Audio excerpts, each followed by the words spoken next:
we are looking at how to pronounce this word from Italian. We'll be looking at how to say more interesting but often confusing Italian dish names, food names as well. So make sure to stay tuned to the channel. So, a reference on how this is said in Italy. In Italian, it is said as pizza. La pizza is how you say it.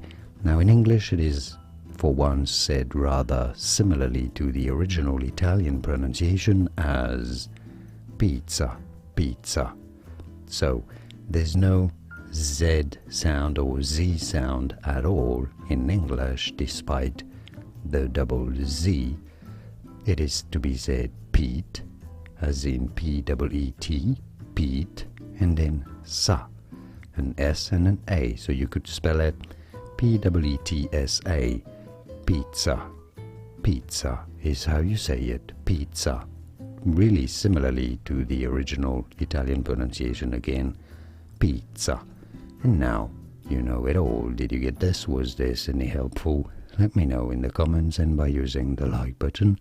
More videos here on how to pronounce more interesting Italian dish names. I'll see you there to learn more. Arrivederci. Ciao ciao.